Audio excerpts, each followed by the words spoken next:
Yo, YouTube, it's your boy Jay Steph, man. We back at it with another documentary that we about to get into, man. We back at it with OCG TV. Shout out, bro. He got some great content on this channel. Be sure to sub to him. If y'all want to check that shit out, man, go to his channel and shit, man. But we about to get into some crazy shit right now, okay? We got the shooting of London gangster Chris Kaba, the inside story, bro. So we about to get into it, about to see what's going on. They got CCTV popping, man. We about to see what's going on, bro. We about to see. Tap them links down below in the description. Excuse me. Be sure to like, comment, and subscribe to the channel. Without further ado, man, let's get into this story, man. Let's go. Bar in Oval Space, a hangar-style venue in Bethnal Green, East London, two balaclava-clad men ordered drinks. It was 4 a.m. on August 30th, 2022, and the Red Cup party, billed as an after-party to Notting Hill Carnival, had entered its final hour. One of those masked men was Chris Kaba, a member of 6-7, a notorious street gang based in Brixton Hill. For real? Are you ready for the big game, but worried about more than your team? Oh, hell no. This nigga got the ad right here when it's getting good. Fuck all that. Nigga talking about a nigga from 6-7 and shit. Hold on. A third friend entered along with them, Marcus Pottinger. Hey, what happened? It's probably gonna come out after this. Come on, load up, Nick. Or by going to expressvpn.com/OCGTV today.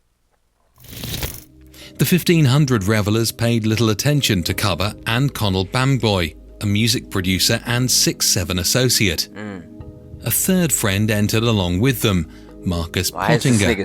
He was a valuable ally because he had previously worked at the club.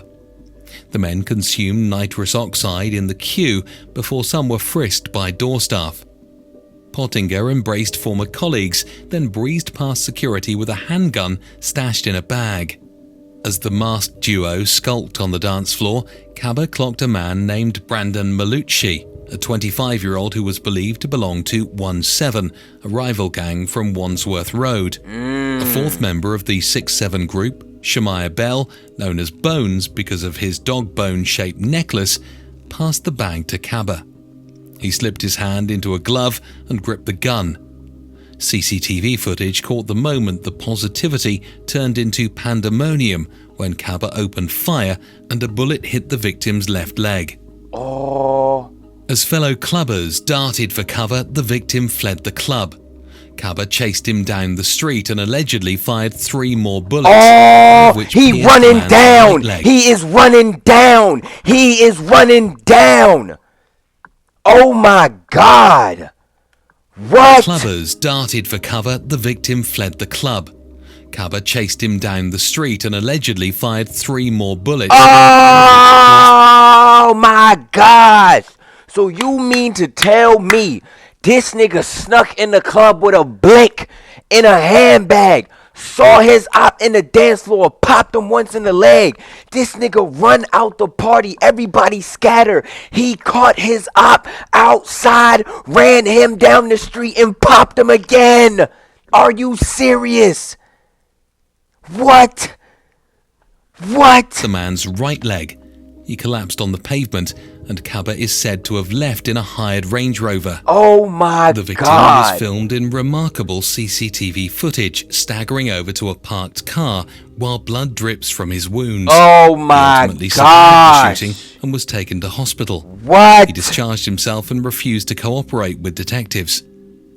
Kaba's group had arrived in an Audi Q8 driven by Shemaiah Bell, who returned to the area the next day to pick it up. He would later drop it off at the home of Chris Kaba. What? 5 days later, late in the evening on September 4th, witnesses heard gunshots near a primary school in Brixton. Later, a woman reported seeing 4 men wearing balaclavas exiting a vehicle. One had a very large shotgun stuffed down his trousers. It's over. It's over. It's just over, bro. Everybody stay in the house. It's no point of going outside anymore. It's just no point of going outside anymore. Because you got niggas that want to dress up in balaclavas and stuff a 12 gauge shotgun in their pants. For what? Stay in the house, man. Police were dispatched but couldn't find anyone that had been injured. No firearm had been recovered either. The suspects reportedly changed their clothes and escaped in 2 clean vehicles. However, a witness took down the number plate for one of the cars and alerted the police. Oh. The car? A blue Audi Q8. The following day, now September 5th, Kaba visited his mother in Peckham and the pair had dinner. At 7 p.m, firearms officers were briefed at the start of their 12-hour shift. They were told about the Brixton shooting, how the gun was still outstanding, and that their suspects were at large. A police firearms marker had been placed on the Audi Q8.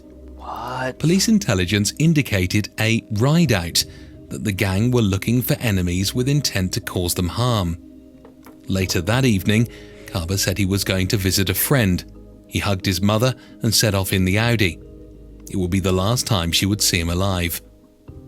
At 9:51 p.m, a firearms officer sitting in the back of an unmarked Volvo named Alpha spotted the Audi driving towards them in Camberwell.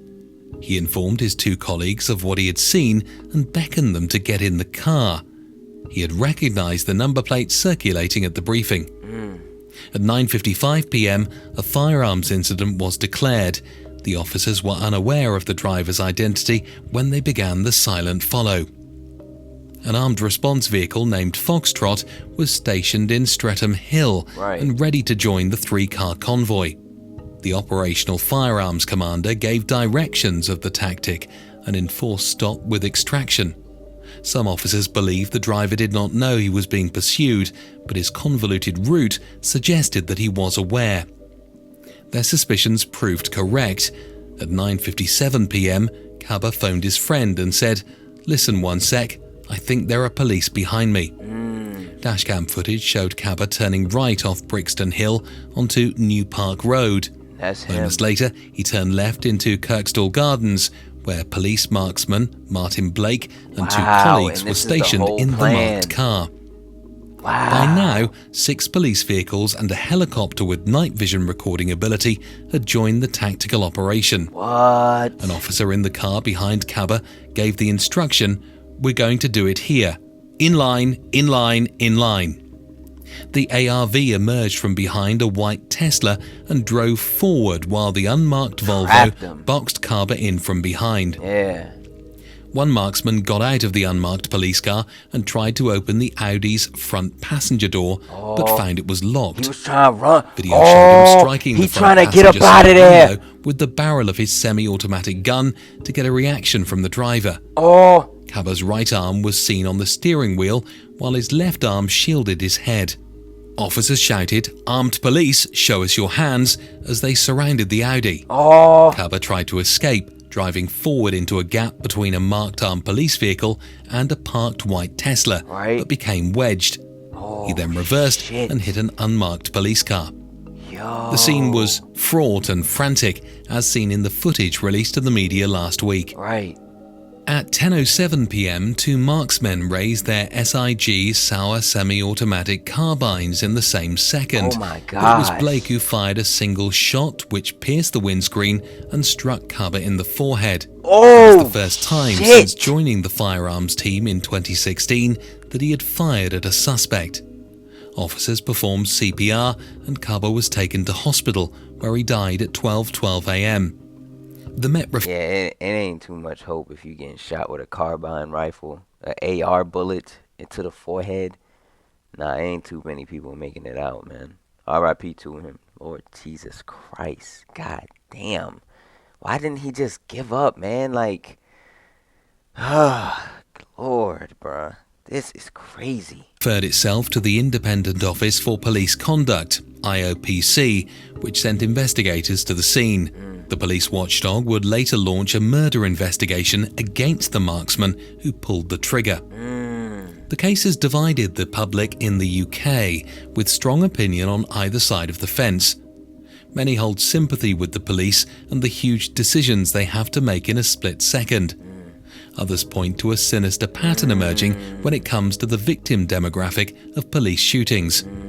Since 2005, 4 men who were unarmed at the point they faced armed police have been shot dead by the Met in non-terrorist operations. They Ah, damn, this is a. I mean, is it tricky? I think it's tricky because he did try to off somebody earlier, bro. We got the whole story and the gist of that. I mean, but the cop ain't have to shoot him in the forehead though.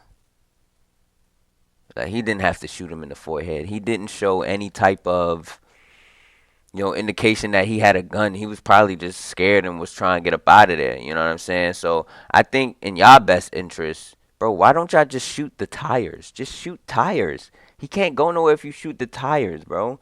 Like and in the forehead, like I get if you want to shoot him in his elbow or I mean his shoulder or something, but like, bro, he was not a threat at the moment. I mean, I guess because he had the car. I don't know, bro. It's tricky, bro. are Kaba, Jermaine Baker in 2015, Mark Duggan in 2011, and Azelle Rodney in 2005.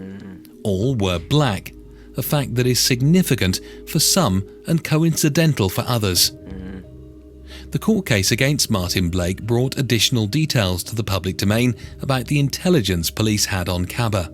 The year before he was killed, Kaba was released from custody after being sentenced to 4 years in a young offenders institution for possession of an imitation firearm with intent to cause fear of violence. Lord. Kaba fired a sawn-off shotgun outside a party in Canning Town, East London, in the early hours of December 30th, 2017. No one was hurt.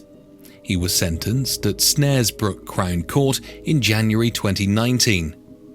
This was one of 6 criminal convictions. His first, aged 13, was for possession of a kitchen knife after a large fight. Wow. In June 2012, he was handed a youth referral order. Later that year in October, he was convicted of wounding with intent and sentenced to 2 years in a young offenders institution. A burglary conviction for steaming, a term used to describe mass theft or shoplifting a mobile phone. I ain't gonna lie, this nigga was on job though. This nigga was outside, boy. I ain't gonna hold you. RP to him, but that nigga was outside.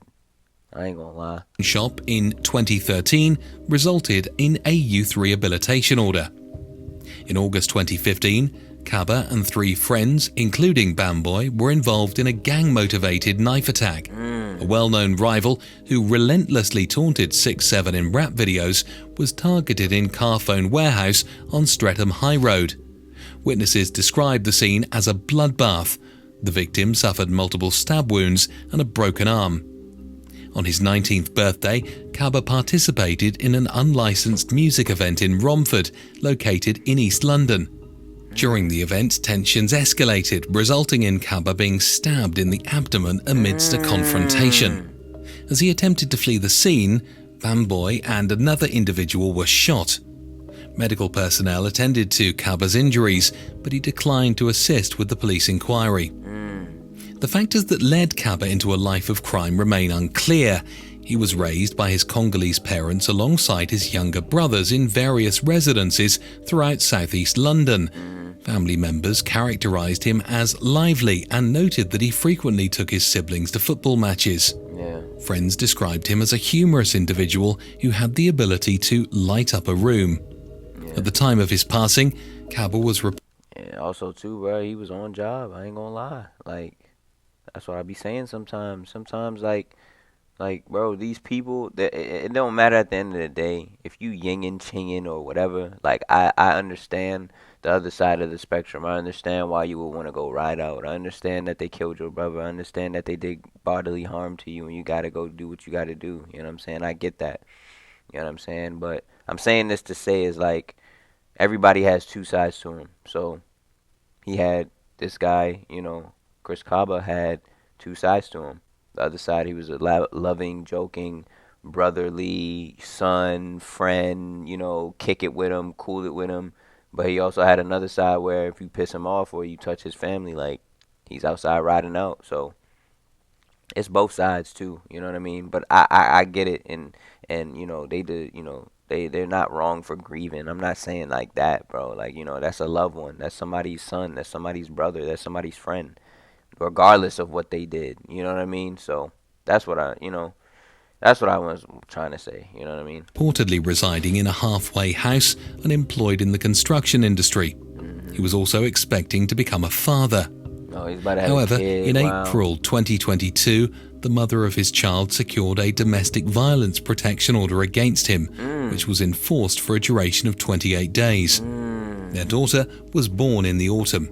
Wow. Prosecutors described Kaba as a core member of the group 6-7, which claimed to be at the forefront of UK drill music, a rap genre that originated in Chicago, United States during the early 2010s. Right. Kaba was known in the music scene by the name Mad Itch or Itch. Drill music is often marked by its provocative and at times violent lyrics set against trap-style beats, with artists frequently expressing bravado or recounting their lived experiences and criminal activities.